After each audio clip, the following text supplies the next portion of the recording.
My name is Eleanor Hayes. I'm in my late 30s, and for most of my adult life, I've been known as a steady person, reliable, practical, calm under pressure. I manage operations for a mid-sized company, I keep lists, I remember dates, and I solve problems quietly before they grow loud enough to embarrass anyone. I was married for 12 years, no scandals, no chaos. From the outside, my life looked unremarkable in the safest way possible. People usually describe me with words like low maintenance, easygoing, and strong, but soft. What they often mean is that I don't demand space. I don't raise my voice. I don't make scenes. I learned early that composure makes other people comfortable, and that comfort can be mistaken for consent. I've been underestimated more times than I can count, usually by people who confuse silence with emptiness or patience with weakness. This story is not about rage. It's not about revenge. And it's not about turning betrayal into spectacle. It's about what happens when someone you trusted steps outside the marriage, assuming you'll never notice, or that if you do, you'll plead, collapse, or beg for explanations you'll never truly get. It's about what happens when the person they underestimated doesn't react the way the storybooks predict. When my spouse betrayed our marriage, I didn't confront him right away. I didn't cry in front of him. I didn't demand access to his phone or beg him to choose me. Instead, I listened. I watched. I let the truth arrive fully formed, without interference from panic or denial. And then I made decisions, slowly, methodically, and without announcing them. What you'll hear over the next hour is not a highlight reel of clever wins or dramatic reversals. It's an emotional documentary of small moments. The first cut that didn't bleed, the way disrespect becomes normalized. The quiet shift that happens when you finally see the role you've been assigned in someone else's life. It's a record of preparation that looks like stillness from the outside and clarity on the inside. There are no villains twirling mustaches here, no shouting matches, no sudden miracles, just cause and effect. Boundaries drawn without speeches, consequences unfolding without cruelty, and a kind of strength that doesn't need witnesses. I'm sharing this story because too many narratives teach us that dignity must be loud to be real, that if you don't explode, you must be losing. I don't believe that anymore. Sometimes the most powerful response is the one that happens off camera, long before anyone realizes a story has changed direction. If you're listening because you've ever felt invisible in your own relationship, or sensed something was wrong but didn't yet have proof, or wondered whether calm could still be powerful, this story is for you. Before we begin, I want to ask you something gently and without pressure. Have you ever stayed quiet, not because you were afraid to speak, but because you were still deciding who you wanted to be when you did? To understand what happened later, you have to understand who I was before anything broke. In our marriage, I was the reliable one. Not in a dramatic, self-sacrificing way, just quietly consistent. I remembered what needed to be paid, who needed to be called, and what day the car inspection expired. I noticed when the fridge was empty before it became a problem. I planned holidays that felt effortless because someone else had already done the thinking. My presence smoothed things out. My absence back then would have been inconvenient, but not alarming. To my husband, I was solid. That was his word. He said it like a compliment, and I received it as one. Solid meant dependable. It meant drama-free. It meant I wouldn't rock the boat when life already felt heavy. Over time, though, solid also meant predictable. It meant I would be there no matter what. It meant I could be postponed. Among friends and family, I was often described as the one who had it together, the woman who didn't need much, the one who could handle things. When decisions were made, people assumed I'd adapt. When compromises were needed, they looked at me first. I didn't protest, partly because I didn't feel deprived, at least not consciously. I told myself this was maturity, partnership, love without theatrics. Inside our home, I became a constant. I wasn't ignored outright. I was acknowledged the way furniture is acknowledged, useful, familiar, rarely questioned. My opinions were heard, but not always weighed. My emotional temperature set the baseline, calm, so nothing must be wrong. If I didn't complain, everything would be fine. And I helped reinforce that perception. I didn't talk much about my inner life, not because I didn't have one, but because it felt unnecessary to translate it. I believed that being easy to live with was a virtue, that if I needed less, I was stronger, that love didn't need constant reassurance to be real. When something bothered me, I filed it away instead of placing it on the table. I told myself I was choosing peace. What I didn't realize was that peace, when it's one-sided, slowly turns into permission. At gatherings, my husband would tell stories that placed him at the center and me at the edge.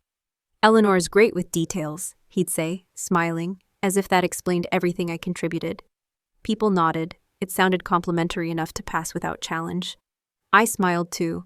Correcting the narrative felt petty, and I didn't want to be that person, the one who needs to be seen too loudly. Over time, I became someone others assumed would understand. Understand if plans changed. Understand if he was late. Understand if emotional attention went elsewhere for a while. Understanding became my unspoken role. And because I fulfilled it well, no one questioned whether I wanted to keep playing it. I want to be clear about something. I was not unhappy in a dramatic way. There were no daily arguments, no obvious neglect. That's what made everything so subtle. My life functioned. Our marriage functioned. On the surface, it looked like stability. Underneath, it was inertia. I was valued for what I provided, not for what I perceived. For what I absorbed, not for what I felt. And because I didn't demand more, people assumed I didn't need more, including him. Looking back, I can see how easy it was to underestimate me.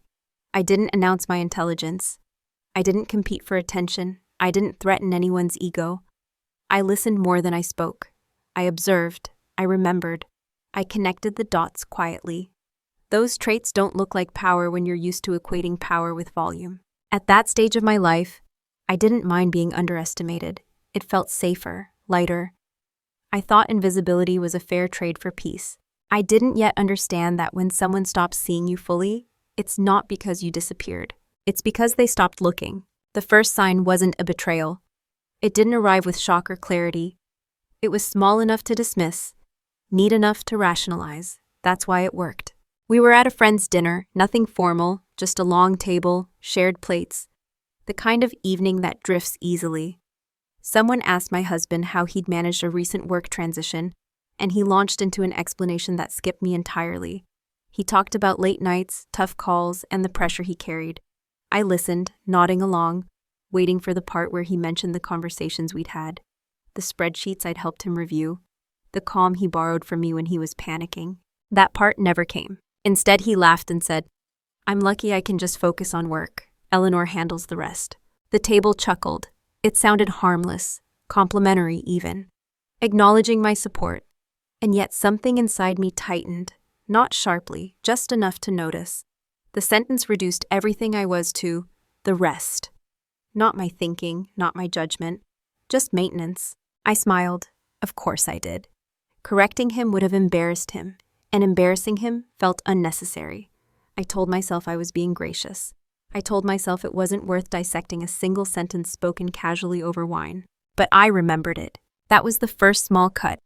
Not because it hurt deeply, but because it revealed something quietly. It showed me how he saw the structure of our lives and my place within it. He was the main story. I was the support system that didn't need to be named. After that, similar moments began to appear. Still subtle, still deniable. He started making decisions before mentioning them to me. Nothing major at first. Accepting a dinner invitation, staying late at work, offering help to someone on a weekend we hadn't discussed. When I raised an eyebrow, he'd say, "I didn't think you'd mind," or, "You're flexible." Flexible. Another word that sounded like praise until you felt its weight. I noticed a new tone when I asked questions. Not irritation exactly, more like surprise. As if my curiosity had appeared where none was expected. "Why?" he'd ask lightly when I asked why plans had changed. Not defensive, just faintly puzzled that I'd want to know. Everyone else seemed to miss it. Or maybe they saw it and saw nothing wrong. After all, there were no raised voices, no insults, no neglect you could point to with certainty. If I mentioned any of it, I worried I'd sound ungrateful, or sensitive, or worse, controlling. So I didn't mention it. Instead, I started paying closer attention. Not with suspicion, but with precision. I noticed how often he spoke over me in group settings, finishing my sentences in ways that subtly redirected them. I noticed how he checked his phone when I was speaking, but gave full attention when someone else talked. I noticed how my emotional labor was assumed, while his effort was praised. None of it was enough to confront. Each instance, on its own, was easily excused. He was tired, distracted, busy. Marriage, I reminded myself, wasn't about keeping score. But patterns don't need intention to be real. What unsettled me most was not what he did, but how quickly I learned to absorb it. How instinctively I adjusted, speaking less, asking fewer questions, smoothing moments before they could wrinkle. I was editing myself in real time, and no one had asked me to. That was the part I couldn't ignore. Still, I stayed quiet. I told myself this was a phase. That closeness ebbs and flows. Strong marriages don't unravel over minor slights. I reminded myself of everything that worked, everything that functioned. I chose perspective over instinct. And yet, somewhere beneath that logic, something registered. Not anger, not fear. Awareness. The kind that doesn't shout but settles in. The kind that waits. Because once you see the first small cut clearly, you don't forget where the blade came from, even if it was held casually. Once something happens more than once, the mind starts to build a story around it. At first, the story I told myself was generous. I told myself my husband was under pressure, that his world had narrowed temporarily, and that I was strong enough to carry a little more emotional weight while he found his footing. I reminded myself that long marriages aren't built on constant attentiveness, but on endurance, on knowing when to lean in and when to step back. So I stepped back. When he forgot to ask my opinion, I filled in the blanks myself. When he dismissed a concern with a quick, "It's not a big deal," I let it go. When conversations ended with his phone glowing in his hand, I told myself we'd talk later. Later became a flexible concept, always available, never scheduled. What changed wasn't the behavior itself, but how often it occurred without consequence. Disrespect, when it arrives softly, doesn't announce itself. It blends into routine. It wears the disguise of familiarity. And because nothing explodes, you assume nothing is broken. I began to notice that my silence was being interpreted not as patience, but as agreement. If I didn't object, he assumed approval. If I didn't ask, he assumed indifference. I was slowly being edited out of decisions that affected both of us. And because I wasn't fighting to be included, the exclusion felt justified. To him, at least. Friends would say things like, "You're so chill about everything," or "I don't know how you do it." I took those comments as proof that I was handling things well, that I was above petty conflict, that my calm was a sign of emotional maturity. In reality, my calm was becoming a habit. There were moments, quiet, internal ones, where I considered speaking up. I'd rehearse sentences in my head, neutral and reasonable. But by the time the opportunity arrived, the moment felt too small to justify the effort. Bringing it up would make it a thing. And I didn't want to be the reason we had a thing. So I normalized the imbalance. I told myself love didn't need constant negotiation, that trust meant letting go, that strong woman didn't nitpick.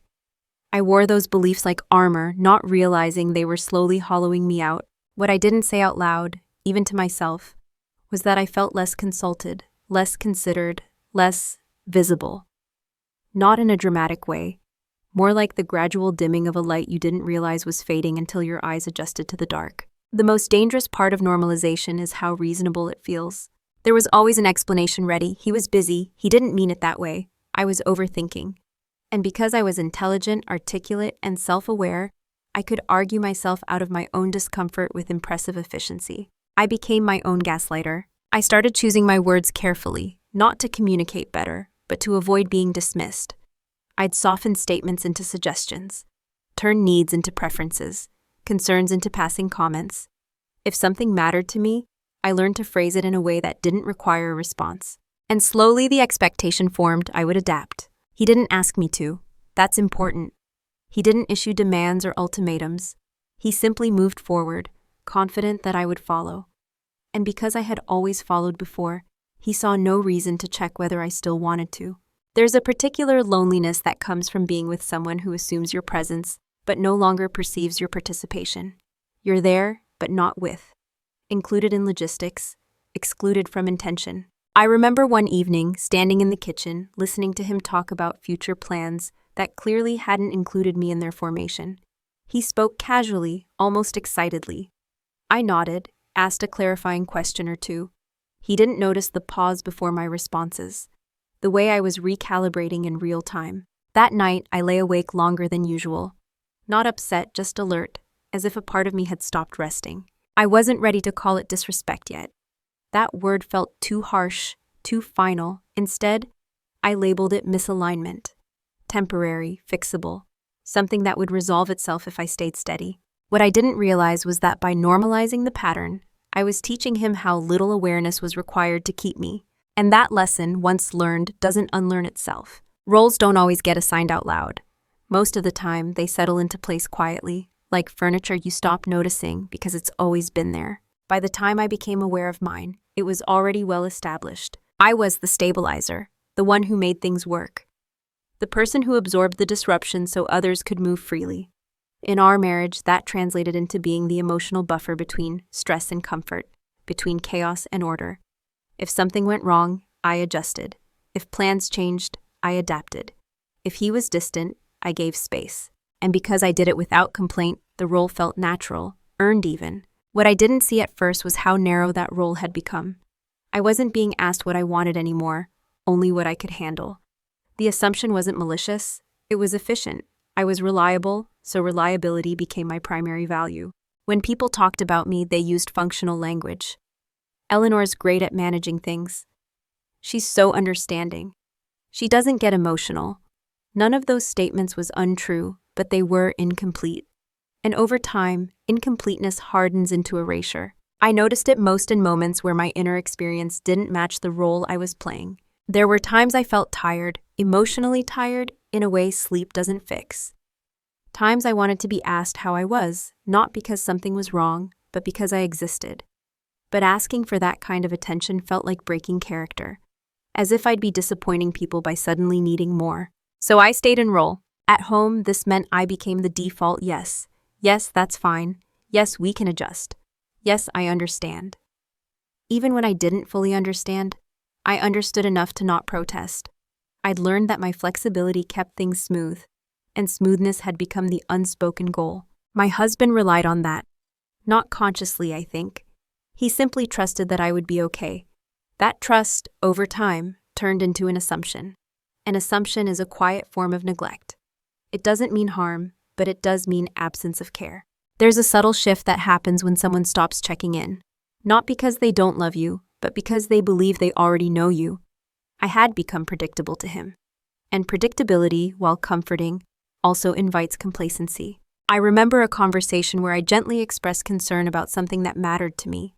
He listened, nodded, and said, "You're strong. You'll figure it out." It was meant as encouragement.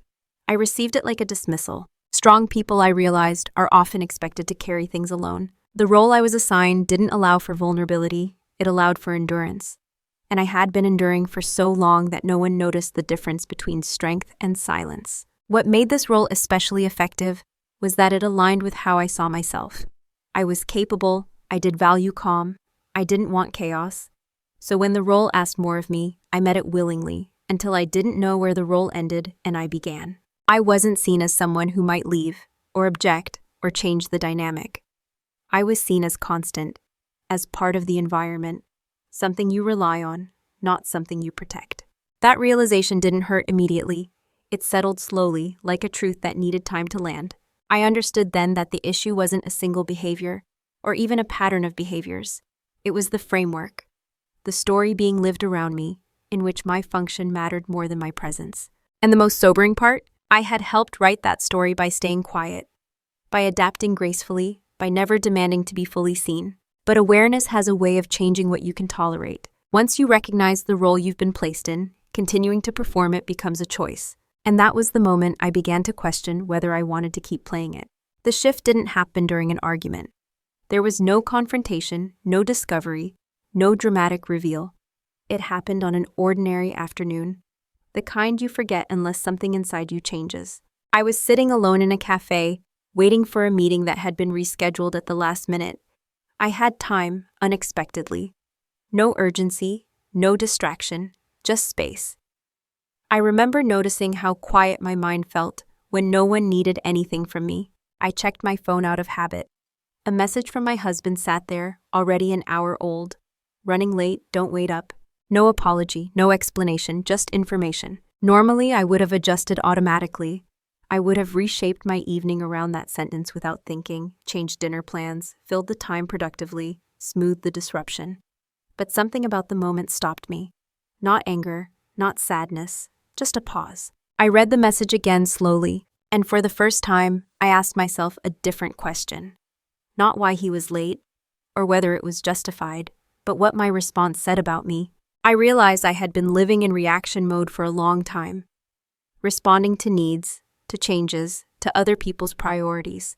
I was efficient at it, skilled even, but I hadn't initiated anything for myself in months, maybe longer. That realization landed with surprising clarity. I closed my phone and didn't respond right away, not as a tactic, just because I didn't feel like it. The world didn't collapse. Nothing urgent demanded my attention. I sat there drinking my coffee, watching people pass the window, and felt something unfamiliar.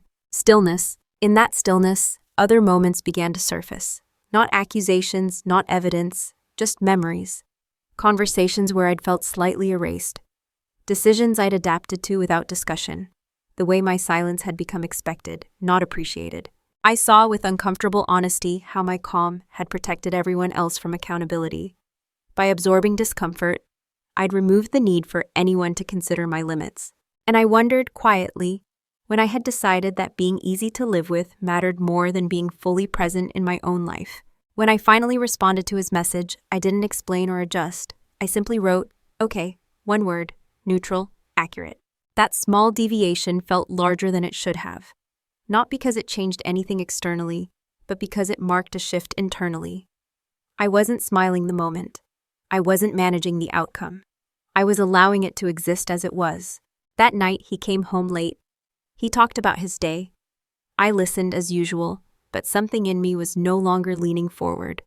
I wasn't trying to maintain harmony. I was observing. Not him, but myself. I noticed how often I'd been prioritizing harmony over honesty, how my desire to keep things calm had slowly edged out my desire to be known. I hadn't lied, but I also hadn't told the truth. Not fully, not consistently. That realization didn't make me angry. It made me alert. Over the next few days, I didn't change my behavior dramatically. I didn't withdraw. I didn't test him. I simply stopped overfunctioning. I let silences linger. I didn't preemptively explain myself. I didn't rush to fill gaps. What surprised me was how little anyone noticed. The absence of my constant adjustments didn't register as absence at all. That, more than anything, clarified things. If my effort was invisible, then so was my exhaustion. I understood then that whatever was happening between us wasn't about a single failing or misunderstanding. It was about an imbalance, about how much of myself I had been giving without being asked, and without being seen. The shift wasn't a decision yet. It was a recognition, a quiet one, but once you recognize that you've been living as a supporting character in your own life, you can't unknow it. Something had changed, not in him, in me. Before that shift, my silence had been automatic, a reflex shaped by habit, empathy, and a belief that restraint was kindness. Afterward, silence became something else. It became deliberate. I didn't announce it. I didn't make a vow. I simply stopped filling in the space that others had grown comfortable leaving empty. I spoke when I had something to say, and I let the rest remain unsaid, not as punishment, not as a test, but as an experiment in truth. What happened next was subtle but telling. My husband began to interpret my quiet as fatigue. "You okay?" he'd ask briefly, without waiting long for an answer. When I said yes, he accepted it easily. He was relieved, I think, that nothing required adjustment. My silence was still being read as stability, not distance. That's when I understood how deeply my role had been set. Silence, in my case, wasn't alarming. It was expected. I had created a version of myself that could disappear emotionally without setting off alarms. And now that I was choosing not to compensate, the absence of my effort looked like normalcy. I stopped offering emotional cushioning. When he vented about work, I listened, but I didn't fix it for him. I didn't reframe or reassure unless I meant it. When plans changed, I acknowledged the change without smoothing it. I didn't add optimism. I didn't minimize inconvenience. Nothing I did could be described as cold. I was still kind, still present, just exact. Others mistook this precision for passivity. Friends assumed I was fine. My husband assumed I was steady. No one sensed a strategy because there was none, yet. There was only alignment. I was letting my external behavior match my internal state for the first time in years. That alignment created space. And in that space, I began to see more clearly. I noticed how often my husband spoke about us when it suited him, and me when it didn't. how responsibility was shared in language, but distributed unevenly in practice, how my emotional availability had been treated as a renewable resource. I also noticed something else, how calm I felt. There was relief in no longer managing perceptions, in no longer cushioning disappointment, in letting things land where they landed. I wasn't being harsh, I was being accurate. And accuracy, I learned, is deeply unsettling to systems built on accommodation. Still, no one reacted. That told me everything I needed to know about how my silence had been understood all along. It wasn't a warning sign, it was a feature. I didn't correct that misunderstanding, because silence, when chosen consciously, gives you something most people underestimate: time. Time to observe patterns without interfering with them. Time to gather information without alerting anyone. Time to understand the full shape of a situation before naming it. I wasn't plotting, I wasn't preparing an exit. I was simply refusing to rush to a resolution. For the first time, I let clarity take precedence over comfort. There were moments when I felt the urge to speak, to explain how I was feeling, to articulate the shift. But I recognized that doing so would invite negotiation before I'd finished understanding my own boundaries. And I wasn't ready to negotiate with myself yet. So I stayed quiet, not the old quiet that absorbed, a new quiet that observed. And as I watched, small inconsistencies began to surface. Slight changes in routine, a new protectiveness over his phone, a vagueness where there had once been transparency, nothing conclusive, nothing dramatic. But patterns don't need to be loud to be legible. I didn't confront him, I didn't accuse, I didn't ask for reassurance I wasn't sure I wanted. I let the information accumulate naturally without pressure. Silence in this phase wasn't a shield, it was a lens. And through it, I started to see not just what was happening, but what had been happening for longer than I wanted to admit. What people often misunderstand about quiet people is that silence doesn't mean inactivity. It means the work is happening somewhere else. While everything on the surface appeared unchanged, my internal attention had sharpened. I wasn't looking for betrayal yet. Not consciously. I was simply observing the system I lived in, the way one might study a familiar room after realizing the furniture has been rearranged while you weren't looking. I began with myself. I tracked my emotional responses the way I tracked projects at work. Without judgment, just data. When did I feel dismissed? When did I feel calm? When did I feel unusually tired? Patterns emerged quickly once I stopped explaining them away. Then I widened the lens. I noticed the timing of my husband's absences, the specificity of his explanations, or lack thereof, how certain topics now came with rehearsed language, how easily he moved past questions without answering them fully.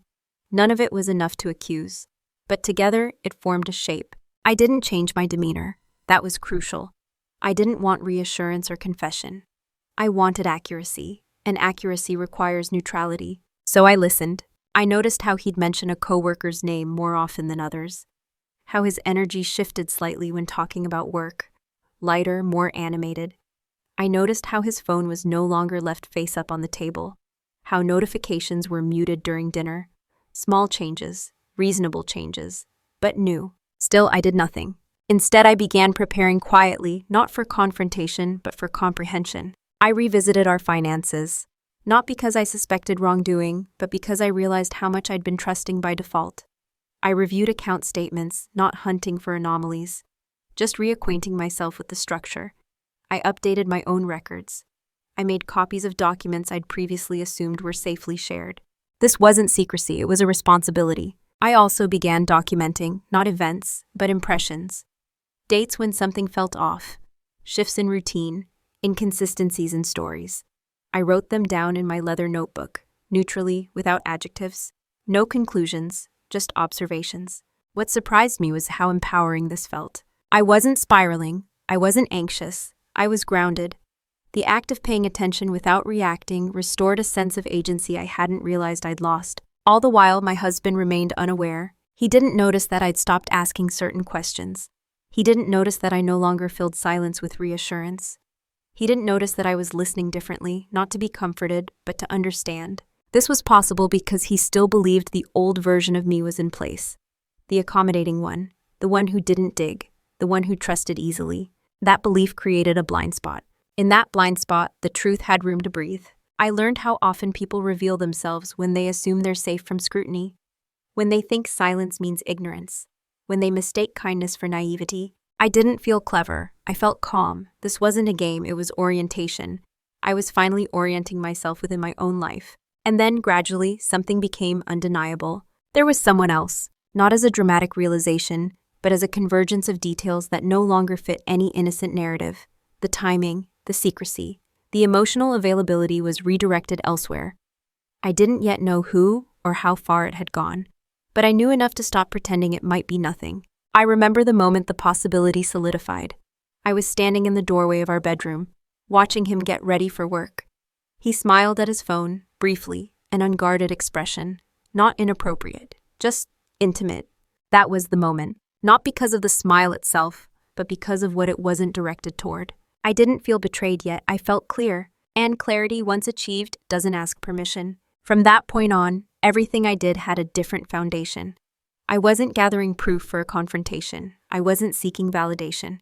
I was preparing to make informed decisions, whatever those might be. What they never noticed was not my silence, or my patience, or my composure. What they never noticed was that I had shifted from participant to witness. And witnesses, unlike participants, don't need to be believed to know the truth. The truth didn't arrive in a single moment. It assembled itself slowly, like a picture coming into focus one piece at a time. By the time it was complete, there was no shock left, only confirmation. The reveal was private, entirely internal, no gasps, no tears, no one else in the room. I found what I needed one evening when routine handed me access without drama. His laptop was open on the desk, a document on the screen. Notifications visible in the corner. I hadn't gone looking. That matters. I wasn't snooping in a frenzy or breaking into anything. I was present when information appeared in front of me, unguarded. A name I recognized flashed briefly, one I'd been noticing for weeks. I didn't touch the laptop. I didn't scroll or click. I didn't need to. The pattern had already done its work. What I saw simply aligned everything.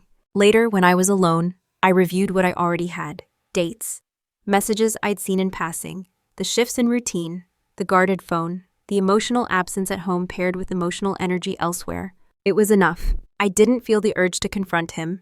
That surprised me. There was no surge of anger demanding release, no desire to force a confession. I wasn't interested in explanations that would likely be partial or self-serving.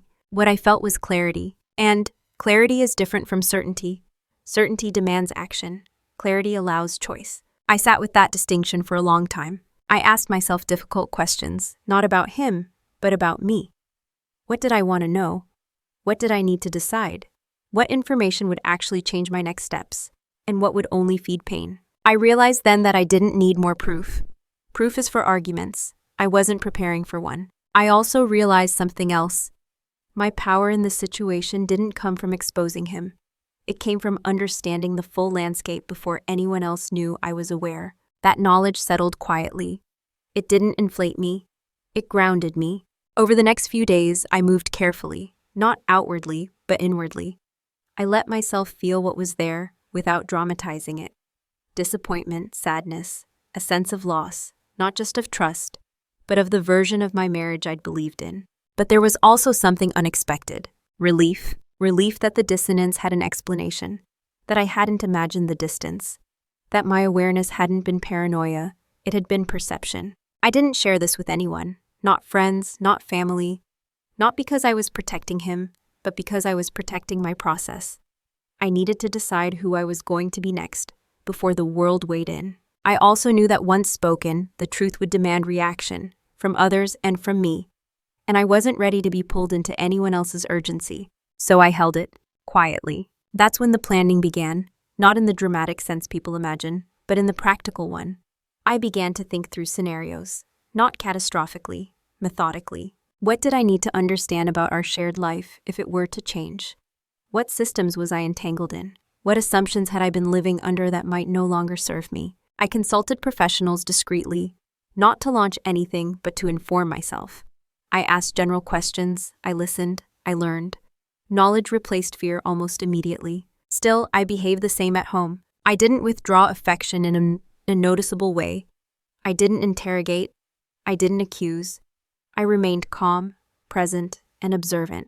That consistency allowed me to see more clearly, not just his behavior, but my own resilience. The reveal didn't break me, it clarified me. I saw, with a kind of emotional precision, that the marriage I was in no longer matched the values I lived by, and that staying without awareness would cost me more than leaving with dignity. But I wasn't leaving yet. I was deciding. And decision, I learned, is not a moment. It's a process. There comes a moment, not loud, not dramatic, when you realize that waiting is no longer neutral, that continuing to observe without choosing has quietly become its own decision. That was where I found myself. I had clarity, I had information. What I didn't yet have was direction. And for the first time, I allowed myself to consider options I'd never seriously entertained before. Not fantasies, real paths. I could confront him, lay out what I knew, demand honesty, attempt repair. There was a version of that path where remorse appeared, where therapy followed, where the marriage reshaped itself around a wound it acknowledged. I could also do nothing, continue as I was, accept the truth quietly, and let the relationship drift into a parallel existence. Shared logistics, separate inner lives. Many people live that way, comfortably, numbly. Or I could leave, not impulsively, not as an escape, but as an act of alignment with my values, my self-respect, my future. Each option had consequences. None was painless, and none could be chosen without closing the door on the others. That was the weight of it. I didn't romanticize myself as strong in that moment. I felt tired, thoughtful, very aware of what I stood to lose.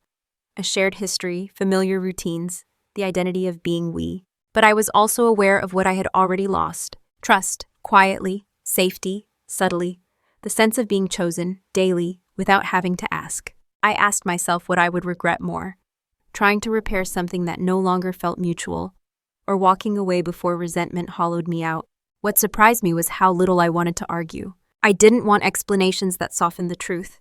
I didn't want to compete with someone who didn't know she was in competition. I didn't want to negotiate my worth. That realization felt irreversible. I took time. Days passed. I moved through life as usual, work, errands, conversations, while something fundamental shifted underneath. The decision wasn't rushed. It was tested, examined, and turned over from every angle.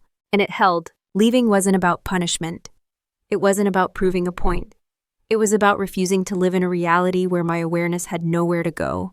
I understood then that confronting him would center him again. His reactions, his remorse, his version of events, even his pain. Choosing myself required something quieter. It required preparing to step out of the frame entirely. That was the irreversible choice. Once I acknowledged it, everything else fell into place. Not emotionally, but structurally. The fog lifted. I wasn't angry. I wasn't vindictive. I was resolved. Resolution doesn't announce itself. It settles in. I didn't tell him yet. I didn't give hints. I didn't seek closure conversations prematurely. Closure, I learned, is not something you ask for. It's something you build. I also knew that once I spoke, the dynamic would change instantly. He would become alert, defensive, reactive. And I needed to finish preparing before that happened. So I stayed quiet a little longer, not because I was unsure, but because I was certain, and certainty when it's grounded doesn't rush. Once the decision was made, silence took on a new purpose. Before, it had been observational. Now, it has become structural. I didn't experience a surge of energy or motivation. There was no adrenaline. What I felt was focus, the kind that narrows your attention to what matters and filters out everything else. Emotion stepped back, not because it disappeared, but because it no longer needed to lead.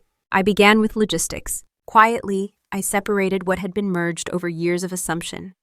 I opened an account in my own name, not to hide money, but to establish independence. I redirected my salary with a simple administrative change. I reviewed insurance policies, subscriptions, and shared services. I noted what could be disentangled cleanly and what would require time. At home, nothing looked different. I still cooked, still asked about his day, still shared space without tension. That normalcy wasn't an act. It was a continuation of who I'd always been. The difference was internal. I was no longer investing. I was transitioning. I gathered documents methodically, not in one dramatic sweep, but gradually. A copy here, a scan there. I organized them the way I organized everything else in my life, clearly, calmly, without panic. I didn't feel sneaky. I felt responsible. This wasn't about catching him off guard. It was about ensuring I wouldn't be. I also began having quiet conversations with professionals, not confidants. a financial advisor, a legal consultant. Each conversation is framed as hypothetical, educational. I asked what I needed to know, not what I wanted to hear. Knowledge replaced uncertainty quickly. What surprised me was how much space opened up once fear was replaced with information.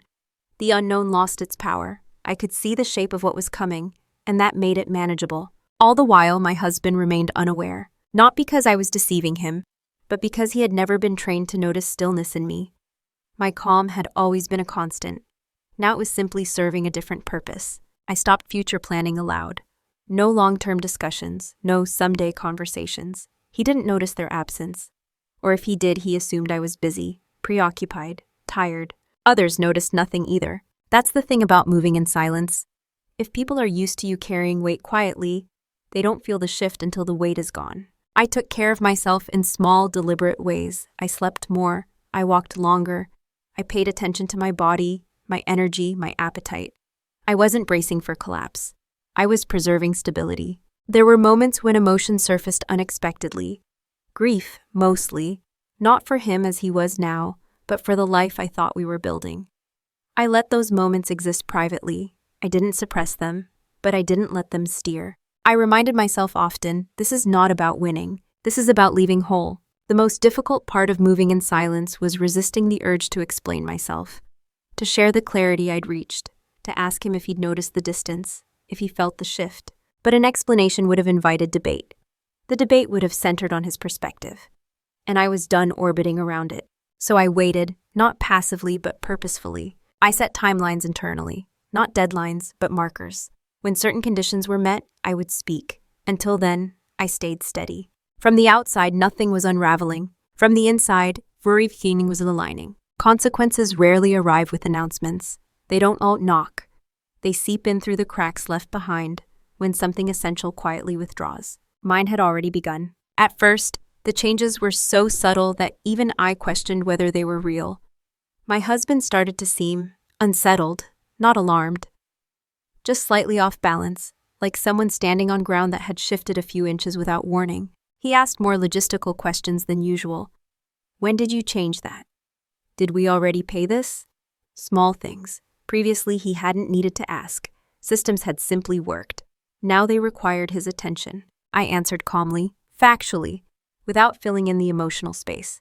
At work, I stayed focused, efficient.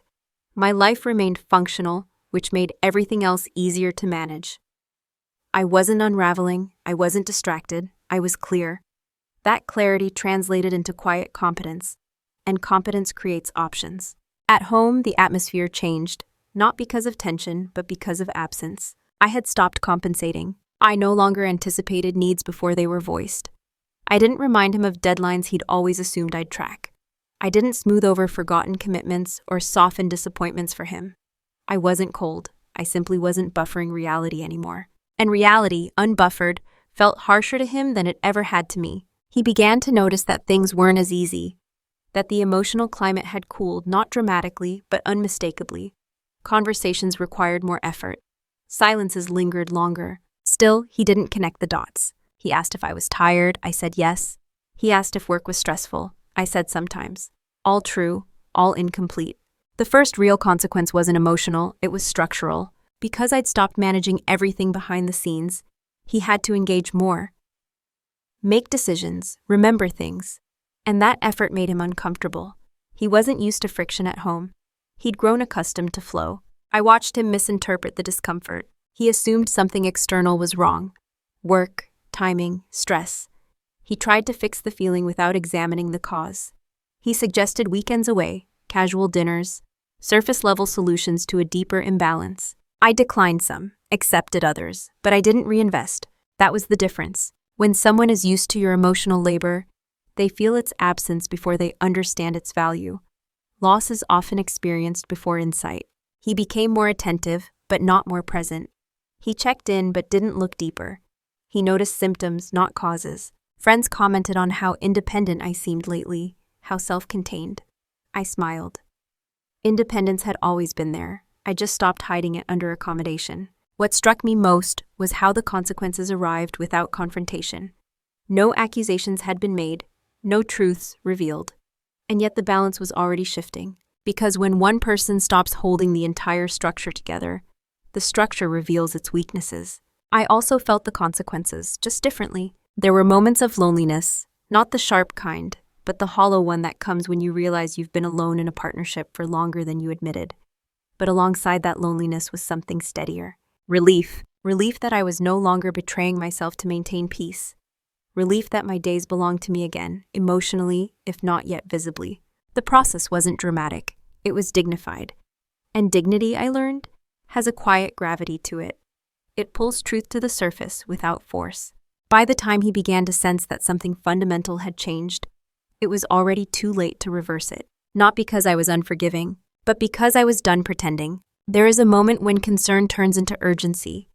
You can see it in someone's posture, hear it in the way their questions sharpen. That moment arrived for my husband quietly, but unmistakably. He started asking different questions. Not about logistics, but about us. "Are you happy?" he asked one evening casually, as if the answer might still be negotiable. The question came late, months late, and it landed without weight. I didn't rush to reassure him. I didn't rush to answer at all. "I'm okay," I said finally. It was the most accurate response I had. That was when the panic began, not overt but creeping. He became more present in performative ways, more check-ins, more offers to help. He suggested therapy. He spoke about working through things, without naming what the things were. His efforts hovered at the surface, careful not to disturb anything uncomfortable beneath. I recognized the pattern immediately. He wasn't responding to my pain, he was responding to his discomfort. And that distinction mattered, because by the time he felt the loss, I had already grieved it. I watched him try to reinsert himself into a dynamic that no longer existed. He wanted to return to a version of me who smoothed, reassured, adapted. But that version of me had stepped away quietly, without ceremony. I didn't reject his efforts. I received them politely, but I didn't lean into them. I didn't let them rewrite the past or renegotiate the future. He asked what he'd done wrong. That question, too, came too late. It wasn't that there was nothing he could have done differently. It was that he was asking from a place of fear, not understanding. He wanted a solution, not accountability. And I no longer needed either. What he couldn't see was that the relationship had crossed an invisible line. One that isn't marked by betrayal alone, but by prolonged misalignment. By the time he was ready to fix things, I was no longer interested in fixing. Not because I was bitter, but because I was clear. I had spent months, years really, adjusting myself to keep things workable. I had finally stopped adjusting. And the moment I stopped, the imbalance became visible. His regret was real, I believe that. But regret is not the same as repair. Repair requires shared awareness, and awareness had arrived asymmetrically. He wanted urgency. I had already reached acceptance. That's the part people rarely talk about. How the person who leaves often does so calmly, while the person who's left behind scrambles. Not because one cares more, but because one had more time to process the ending. I didn't rush him, I didn't punish him, I didn't escalate. I simply stayed honest. When he suggested counseling, I said I wasn't sure it would help. When he asked if I was thinking about leaving, I said I was thinking about my future. Both were true. The imbalance had reversed. He was now the one trying to understand what had shifted. I was the one who had already mapped it out.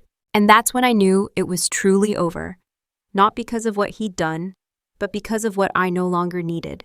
I didn't need reassurance. I didn't need promises. I didn't need to be chosen by someone who had already taught me how easily I could be unchosen. It wasn't dramatic, it was sad and clean. Too late doesn't always mean impossible. Sometimes it just means unnecessary. When the conversation finally happened, it didn't feel like a confrontation. There was no surge of adrenaline, no rehearsed lines, no emotional armor. It felt more like a conclusion that had been waiting patiently for the right moment. We were sitting at the kitchen table, no raised voices, no dramatic timing, just a quiet evening that had grown too heavy to ignore. I didn't lead with accusations. I didn't list evidence. I didn't ask him to confess. I simply told the truth. "I know," I said. That was it. 2 words, no explanation attached. He froze, not theatrically, but completely. The kind of stillness that comes when someone realizes the version of reality they've been operating in is no longer shared.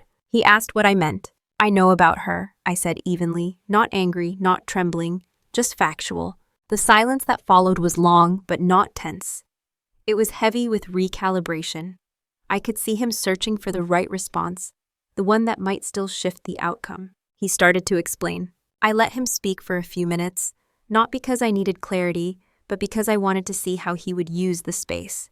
His words followed a familiar pattern: minimization, context, and intention. It hadn't meant anything. It hadn't gone that far. He'd been confused. He'd never meant to hurt me. I listened without interrupting. Then I stopped him, not sharply, just gently. I'm not here to debate what it meant, I said. I'm telling you that I'm done. That was the moment his expression changed. Not into anger, into disbelief. He asked if we could fix it, if we could try, if I were willing to work through it. I told him the truth again. I already did the work, I said, just not with you. That wasn't a jab. It was an explanation. I explained calmly that the betrayal wasn't the beginning, it was the confirmation. That I had spent a long time noticing what wasn't being noticed. That I had stopped feeling like a partner and started feeling like a function. I didn't accuse him of being cruel. I didn't tell him he was a villain. I told him he had been comfortable. And that comfort had come at my expense. He tried to apologize. I accepted the apology without resistance. Acceptance doesn't require reconciliation. I told him I wasn't angry. That surprised him more than anything else. Anger would have made this a conflict. Calm made it final. I don't hate you, I said. I just don't trust the version of us that required me to disappear. He asked when I decided. I told him the truth. Before you realized there was a problem. That landed harder than any raised voice could have. The conversation didn't last long. There was nothing left to argue about. The facts were clear. The boundary was set. What struck me most was how the absence of heat changed everything. There was no drama to latch onto, no emotional chaos to distract from the reality of what was being said. He couldn't frame me as irrational or impulsive or vengeful. I was calm, I was prepared, I was done. We discussed the next steps practically: logistics, timing, respect. I told him what I needed and what I didn't. There was no cruelty in it, just clarity. When the conversation ended, I didn't feel victorious. I felt light, not because I had won, but because I had finally stopped carrying what was never meant to be mine alone. After everything was said, after decisions became reality, there was a strange quiet that followed. Not the kind of silence filled with tension, but the kind that feels earned. My life didn't transform overnight. There were no dramatic reinventions, no declarations of a new me. What changed was more fundamental than that. I became accurate about my limits, accurate about my needs, accurate about what I would no longer tolerate in the name of keeping things easy. In the weeks after the separation, people expected me to unravel. They checked in with careful voices, bracing for tears or anger.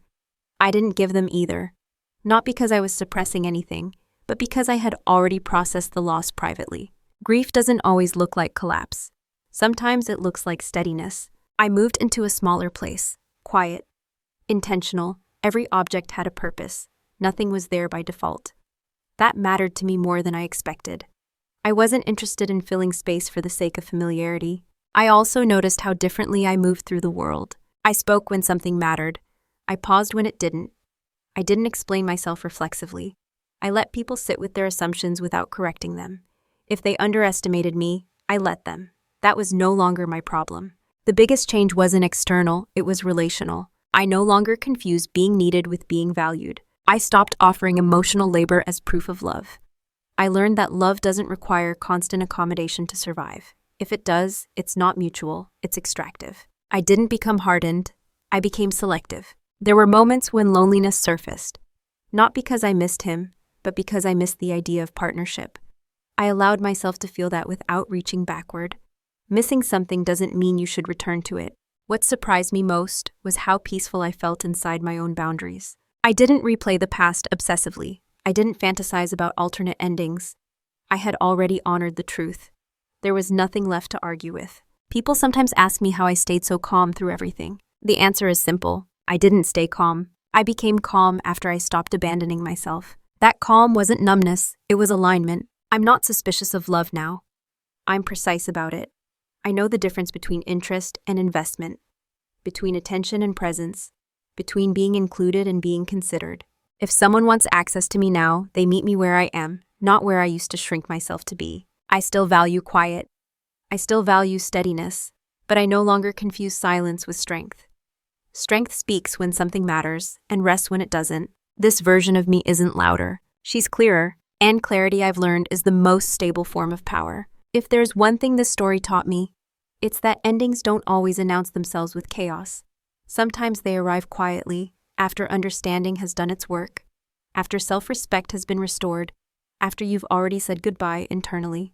I didn't leave because my spouse betrayed me. I left because long before the betrayal, I had been slowly removed from my own marriage and taught to accept that removal as maturity, patience, love. The affair wasn't the injury, it was the diagnosis. What I want people to understand is this: dignity doesn't require drama.